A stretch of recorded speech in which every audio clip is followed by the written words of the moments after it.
Imagine a place where your neighbors greet your children by name, a place with splendid vistas, a place where you can drive just 20 minutes and put your sailboat on the water. It's a seductive place, isn't it? I don't live there. But I did journey on a 27,000-mile trip for 2 years to the fastest growing and whitest counties in America. What is a whitopia? I define whitopia in 3 ways. First, a whitopia has posted at least 6% population growth since 2000. Secondly, the majority of that growth comes from white migrants. And third, a whitopia has an ineffable charm, a pleasant look and feel, a je ne sais quoi. To learn how and why whitopias are ticking, I immersed myself for several months apiece in 3 of them. First, St. George, Utah. Second, Coeur d'Alene, Idaho. And third, Forsyth County, Georgia.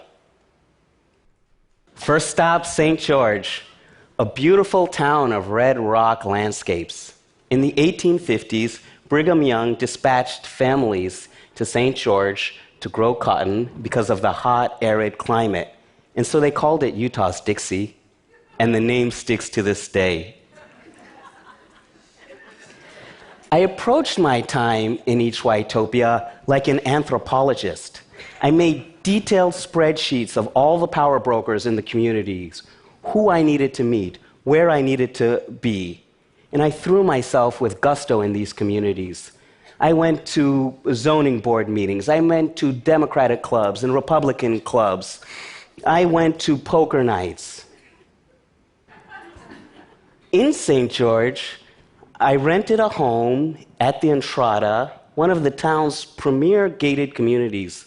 There were no Motel 6s or Howard Johnsons for me. I lived in Whitopia as a resident and not like a visitor. I rented myself this home by phone. Golf is the perfect, seductive symbol of Whitopia. When I went on my journey, I had barely ever held a golf club. By the time I left, I was golfing at least 3 times a week. Golf helps people bond. Some of the best interviews I ever scored during my trip were on the golf courses.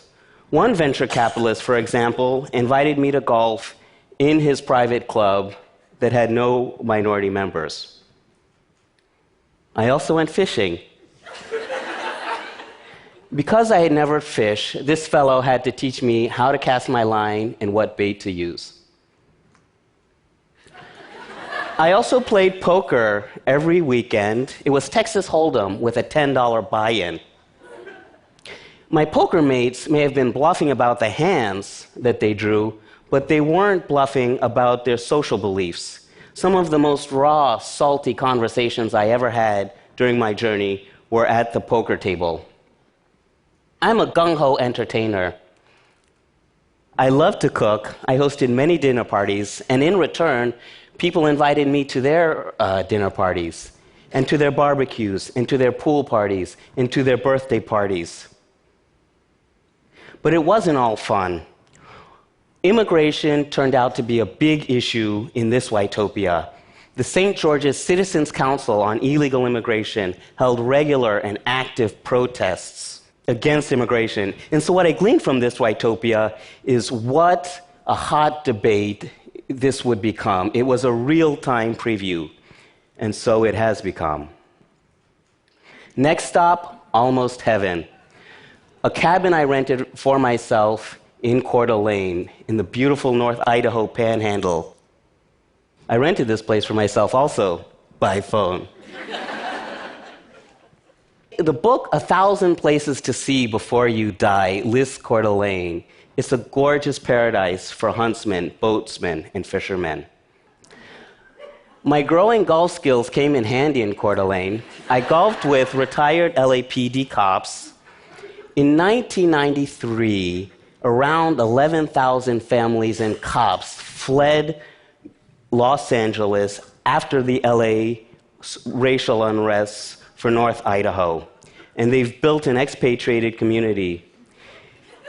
Given the conservatism of these cops, there's no surprise that North Idaho has a strong gun culture.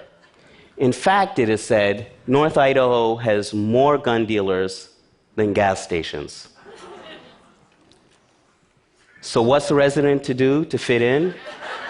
I hit the gun club. When I rented a gun, the gentleman behind the counter was perfectly pleasant and kind until I showed him my New York City driver's license. That's when he got nervous. I'm not as bad a shot as I thought I might have been. What I learned from North Idaho is the peculiar brand of paranoia that can permeate a community when so many cops and guns are around. In North Idaho, in my red pickup truck, I kept a notepad, and in that notepad, I counted more Confederate flags than black people.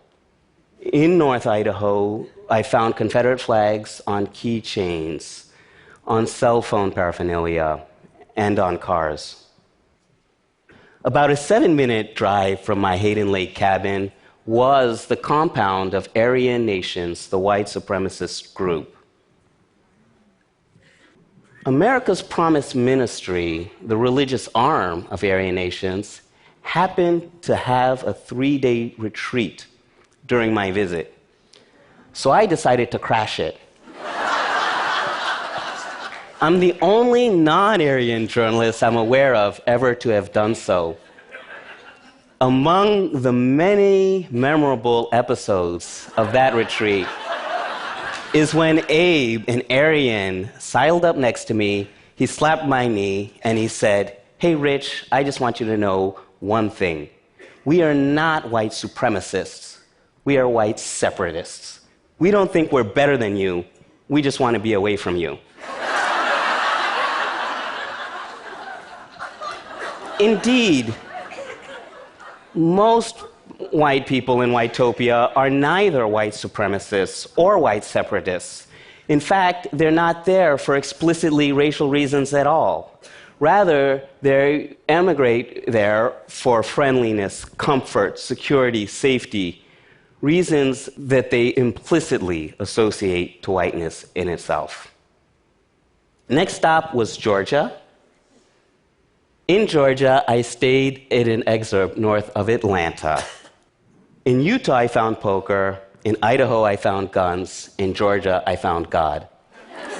The way that I immersed myself in this Whitopia was to become active at First Redeemer Church, a mega church that's so huge that it has golf carts to escort the congregants around its many parking lots on campus. I was active in the youth ministry. And for me personally, I was more comfortable in this Whitopia than, say, in a Colorado or an Idaho or even a suburban Boston. That is because here in Georgia, white people and black people are more historically familiar to one another. I was less exotic in this Whitopia. But what does it all mean? Whitopian dreaming, Whitopian migration is a push-pull phenomenon full of alarming pushes and alluring pulls. And Whitopia operates at the level of conscious and unconscious bias. It's possible for people to be in Whitopia not for racist reasons, though it has racist outcomes.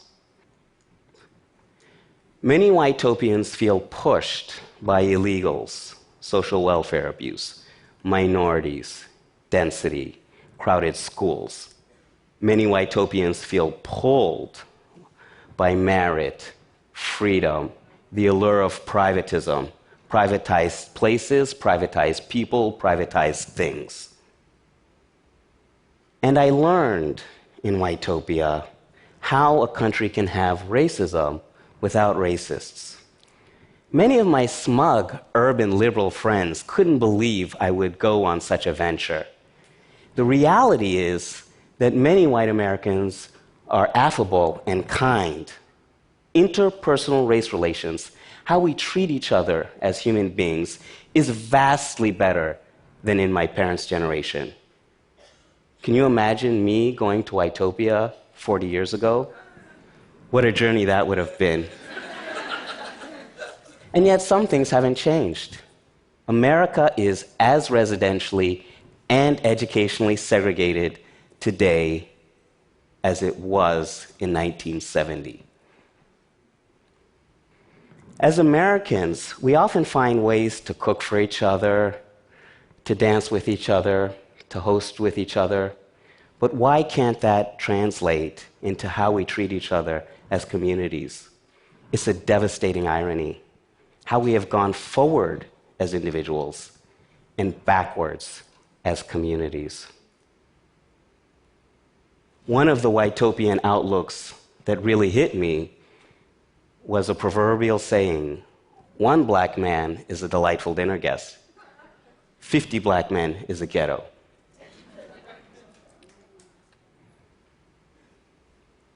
One of the big contexts animating my Whitopian journey was the year 2042.